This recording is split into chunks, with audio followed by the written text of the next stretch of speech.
¿Qué sucede en el país? Tendencias del acontecer nacional en Análisis Situacional. Hoy nos acompaña Mariclén Stelling, sociólogo, investigadora y analista de medios de comunicación, columnista del diario Últimas Noticias y de Panorama. Bienvenida, Mariclén. Muchas gracias, Oscar, por la invitación. ¿Cómo estás? Muy bien. Mucha gente se sorprende, analistas incluidos, en esa aparente contradicción entre descontento, malestar, crisis económica y popularidad, respaldo electoral que recibe hoy el presidente Nicolás Maduro y en general el proyecto bolivariano. ¿Cómo explicar esta contradicción? Bueno, el país está en este momento muy difícil de descifrar. Esa pregunta me la hago yo también. Yo creo que allí hay, un proyecto de país. Un proyecto de país que se inicia con una figura mítica actualmente, con la figura de Chávez. El proyecto de país supone una ruta definida que no lo tiene la oposición. Supone también un buen manejo. Una certeza, una certidumbre, a pesar de la crisis, pero hay un proyecto. Hay un camino trazado. Hay un muy buen manejo simbólico, hay un discurso importante a futuro. Coherente, exactamente. Y hay un buen manejo de la figura mítica de Chávez, que siempre está allí presente, siempre conduce desde un panteón, un panteón chavista. No, son los ingredientes religiosos. Esos son unos ingredientes religiosos, simbólicos, afectivos, valorativos, que lo maneja muy bien el gobierno. Y hay ingredientes ideológicos también. Por supuesto que hay ingredientes ideológicos, pero también hay ingredientes clientelares, que eso no los podemos olvidar. Claro. Tenemos, un carnet de la patria, tenemos una serie de beneficios que brinda el carnet de la patria, está todo lo que es las cajas CLAP o bolsas CLAP, estos bonos que se están dando, el bono de carnaval, el bono de la relación clientelar que establecen estos mecanismos de compensación social, también hay una carga simbólica. Por supuesto que en paralelo. Claro. Que hace que estos mecanismos se conviertan en instrumentos de identificación, de preocupación, de identificación. Claro, porque eso habla de un gobierno muy preocupado de la situación económica de las bases populares. Preocupación por los pobres es el valor que más señalan los venezolanos, los estudios, con relación y a la hiperinflación siempre hay una respuesta con los ingresos, un aumento de los ingresos, de los salarios, aun cuando, fíjate que ahí hay una duplicidad interesante de analizar. El presidente, hiperinflación, vamos a aumentar el salario mínimo, pero ya tú encuentras el comentario en los sectores que viven de esos ingresos, de esos salarios, del asalariado.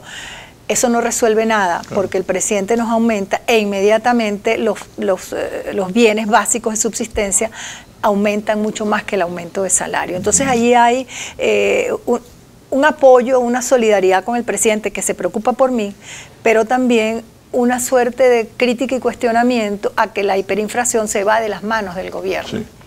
El gobierno, por supuesto, maneja un discurso de guerra económica, etcétera, etcétera. La oposición está manejando el discurso contrario. Y ahí hay una ambigüedad en cuanto vienen los aumentos. Quizás más expectativas y esperanza han dado los bonos. La gente está como muy pendiente de los bonos, de cuánto vienen, de meterse. El bono tampoco resuelve, pero el bono tiene como un peso. Los venezolanos entienden perfectamente. Como un peso simbólico, es una ayuda. No resuelve. Y demuestra un gobierno preocupado por sus bases, por las bases sociales. Eso también se valora de manera importante. Además ha habido una eficiente construcción de imagen alrededor de la figura de Nicolás Maduro. Hoy es un héroe en el sentido de que ha enfrentado muchos desafíos, dificultades, obstáculos.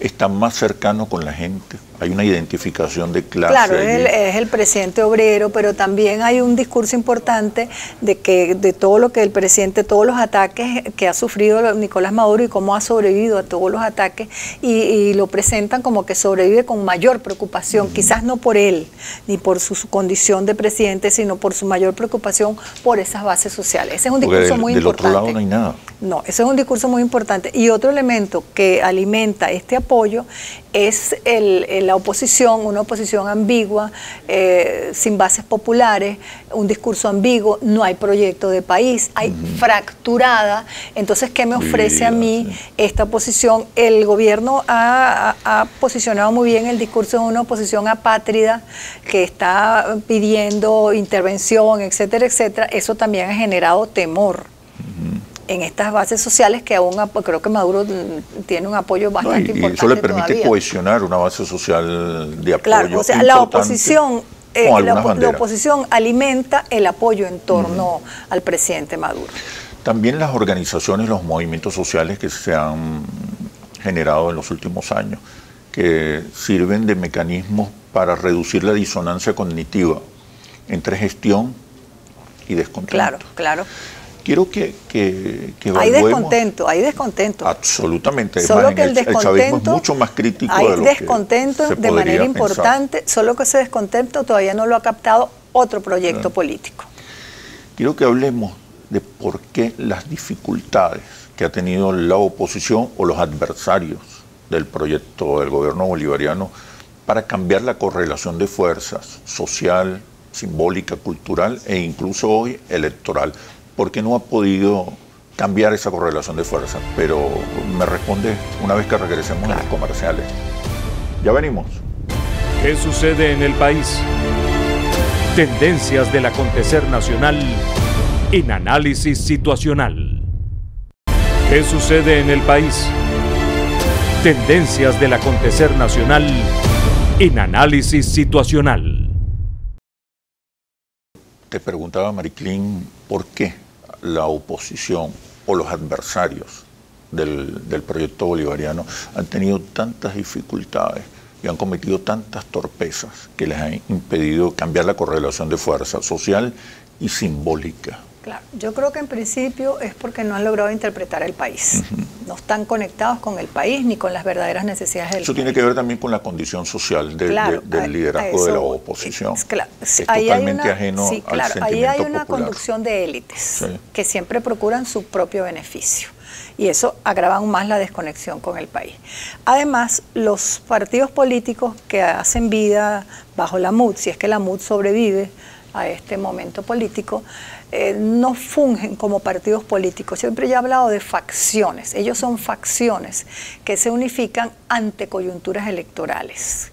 Al desaparecer la coyuntura electoral, las facciones son facciones contra un todo. Sí, no facciones de un... Es que no ha habido una dirección política, una estrategia compartida. Entonces, no, para nada. Ni siquiera un discurso común. No hay un discurso común, no hay una simbología común, no hay proyectos de país comunes. Desprecian la comunicación. Absolutamente. El papel de la comunicación, de los relatos, de los símbolos. No hay relatos comunes. Y esa fractura interna que es simbólica, política, electoral, de todo tipo, ¿verdad? Discursiva, por supuesto, afecta su conexión con el país, afectan la propia unidad, no hay unidad.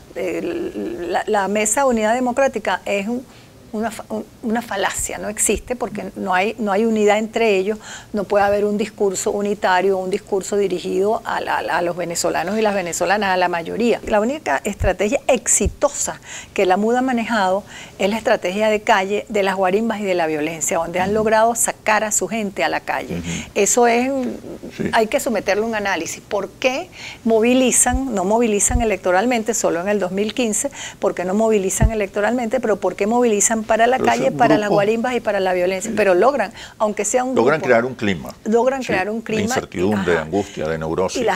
Hay un clima de angustia. Pero eso la sociedad venezolana ha respondido. Sí, pero si en algo han sido exitosos es en la calle, la convocatoria de la calle. Pero también son exitosos en general en alimentar la desesperanza, la indefensión, la zozobra y el miedo. Eso lo han manejado muy bien, pero no lo han convertido en capital político electoral. Más bien han desmovilizado a la sociedad venezolana, o aparte ese discurso que ha logrado calar, que lo manejan muy bien en los medios, en las redes, internacionalmente, ha sido un discurso que los ha desmovilizado política electoralmente. Claro, el conflicto ya pasó al tablero internacional. Por Hoy supuesto. el gobierno bolivariano se enfrenta ya no a la oposición, se enfrenta a la primera potencia del mundo. Pero en el tablero internacional han sido muy exitosos. Hay que reconocer pérdidas pero éxitos. Han sido exitosísimos. Han sido exitosos, han tenido el respaldo de grupos económicos muy poderosos y de las corporaciones mediáticas. Claro, y hay han sido muy coherentes en su lucha contra el gobierno. Hay una comunión discursiva. Sí. El discurso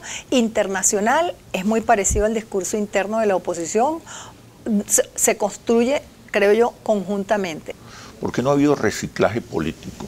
Son los mismos dirigentes de hace 20, 30, incluso 40 años. ¿Eso qué revela? Bueno, yo creo que eso revela primero desconexión con el país y luego unos poderes enquistados allí que han impedido la circulación. O sea, un fenómeno que es propio de la oposición. Yo no voy a decir de la MUD ni la de Mesa Democrática, sino es propio de la oposición, unos poderes enquistados, unos dueños del lenguaje del poder que no han permitido la circulación y también unas bases que no están presionando para la circulación de élites. Están en manos de esas élites que son las élites políticas y económicas del país de hace muchos años. Son partidos de proveta. Totalmente. Sin conexión, sin respaldo popular. Yo no los denomino partidos, sin yo hablo articulaciones de con movimientos sociales, organizaciones. No ha organizado una junta de vecinos. Es impresionante. No están, la circulación, han impedido la circulación. Todo lo contrario pasa. Aquella teoría de la circulación de élites, eso no ha sucedido aquí en el país. Mira, y el Frente Amplio. Frente Amplio Venezuela Libre, ¿acaso no es una respuesta a todas estas limitaciones y errores? Yo veo el Frente Amplio como un movimiento desde la sociedad civil que es importante, que no hay que desmeritarlo, es un movimiento desde la sociedad civil, un poco de protesta y de confrontación de esas élites enquistadas bajo la Mesa de la Unidad Democrática. ¿Cuál sociedad civil? Bueno, ¿a cuál te refieres? Pues hay unas ONG que más bien responden a estrategias internacionales. Pero allí estaban universidades, habían sectores importantes. Yo creo que fue un esfuerzo importante, o es un esfuerzo importante. De abrirse a la sociedad. Sí, de abrirse, de alguna manera, yo no diría de deslindarse, pero quizás hasta desacreditar a la MUD. Es un esfuerzo muy importante, que tiene una lectura desde la sociedad civil, pero tiene una lectura también desde la política. No sé si ese Frente Amplio es la negación de los partidos políticos de la oposición. Eso habría que darle una lectura por allí. Ya ha ocurrido cuando en la década del 2000 emergen los empresarios y los medios de comunicación para dirigir la oposición al gobierno. Entonces hay un deslinde, creo yo, yo hablaba en algo que escribí que probablemente estarían enterrando la MUD, ese Frente Amplio, aun cuando creo que han convocado a una marcha en estos días conjuntamente con la MUD. Que no sé si son los estertores de la MUD o hay una intención de la lucha política hacerla conjuntamente con la MUD. ¿Y el discurso? ¿Qué te parece el discurso, el relato, los símbolos que usaron o no usaron en el lanzamiento del Frente Amplio? ¿Hubo acaso discurso, relato, símbolos? Bueno, hubo el mismo discurso y los mismos símbolos que provenían de la MUD, o sea que es un deslinde quizás más bien discursivo o una puesta en escena de deslinde, pero el discurso es el mismo. Es el mismo, sí. Los voceros incluso. Los voceros son algunos los mismos. Buena parte y forma parte de ese divorcio de esos sectores con ese otro país que a pesar de la crisis económica, de la lucha por la sobrevivencia diaria de importantes sectores de la población, de la desesperanza aprendida, de todos estos elementos psicológicos que se está sufriendo, además de la crisis económica, y yo voy a utilizar la palabra con toda conciencia, hay un sufrimiento por la sobrevivencia, hay una angustia por la sobrevivencia. Y una crisis de valores que la gente percibe como un problema grave.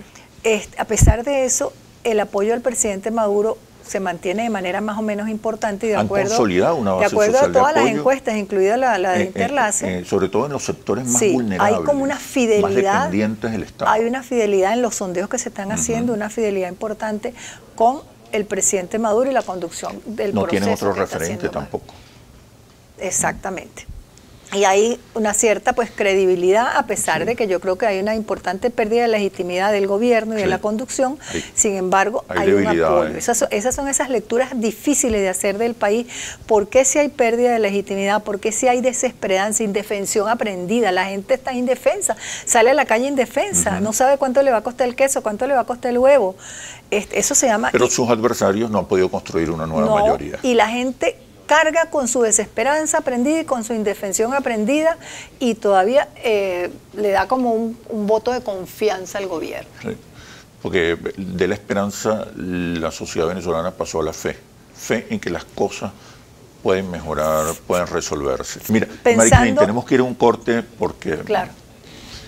Pero vamos a evaluar si la candidatura de Henry Falcón, y yo voy a incluir la de Bertucci, que es impresionante el crecimiento que ha obtenido después de su inscripción en el Consejo Nacional Electoral y de que arrancó la campaña electoral.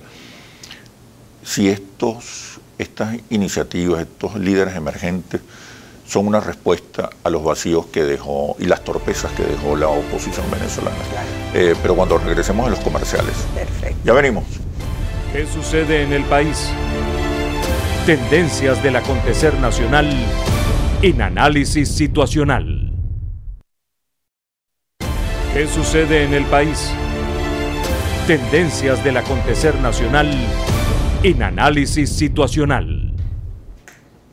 Te preguntaba, Mariclén, si las candidaturas de Henry Falcón, Bertucci e incluso el respaldo sorprendente que ha tenido Lorenzo Mendoza no son ya señales de que está emergiendo una nueva oposición o un liderazgo alternativo.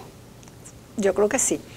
¿Y qué significado tiene? Yo creo que hay que pensar sobre eso, porque la misma crisis ha ido generando cierto desaliento en grupos que antes apoyaban, por ejemplo, la candidatura de Maduro. Hay un desaliento. Todavía no han encontrado a dónde emigrar o si abstenerse. Yo no hago sondeos, tú sí los haces. Yo hago análisis político. Yo creo que esas son candidaturas que hay que ponerle el ojo, porque pueden encontrar, van a repercutir en esos sectores que están sujetos a la desafección, a todo eso que hemos analizado. Y son referentes que no son opositores a ultranza, son más propositivos. Claro, eso es importante lo que está diciendo, porque yo creo que el país está desgastado y no quiere oír más ese discurso violento, descalificador del otro, la polarización, el discurso político que se ha limitado a descalificar y agredir al otro. Sin respuestas ni soluciones. Exacto. Entonces hay en desmedro de la situación real del país. Hay un desgaste de ese discurso y los líderes políticos deben oír y entender que hay un desgaste de ese discurso. Entonces surgen estas tres opciones en una oposición sin cabeza atractiva electoralmente. El discurso de Lorenzo es un discurso que tiene un referente económico muy importante, porque es un dueño y un gerente de empresa, de la empresa más exitosa del país, en un país que reclama gerencia y gestión económica. Inversión, producción y conciliación. Todo eso. Y entonces el tipo se ha presentado conciliador, no se expone mucho a los medios, pero tiene una exitosa gestión económica y aparenta ser conciliador. Y en los focus group que hemos realizado, la valoración de su liderazgo está muy asociada a las soluciones. Le dicen el solucionador. Ah, ¿en serio? Ah, bueno, está muy bien. En un país donde estamos en un nudo gordiano, está muy bien. Atrapados en un nudo gordiano. Tiene una gran posibilidad, una gran oportunidad de convertirse en el nuevo referente de la oposición, el que mejor está ubicado. Bueno, así pero tiene lo veo yo. Un discurso todavía muy ambiguo. Así lo veo yo, claro, porque Henry... No se deslinda, no termina de deslindarse él está atrapado, y de abrir un sendero propio. Él está atrapado en su discurso ambiguo. ¿Por qué? En sus temores. Porque él quiere captar. Él primero se lo acusa de criptochavista, pero él quiere captar... O de traidor, a la inversa. O de traidor. Él quiere captar ese voto chavista madurista que está desilusionado, pero que no tiene otra opción, que no ve otra opción. Pero su gran oportunidad está en el centro. él no ha logrado construir el discurso que capte, y lo que tú dijiste, que capte el centro y que político. Capte las intenciones de abstenerse, que me da la impresión de que son importantes. La abstención es el principal adversario de estos líderes emergentes que compiten en las elecciones presidenciales.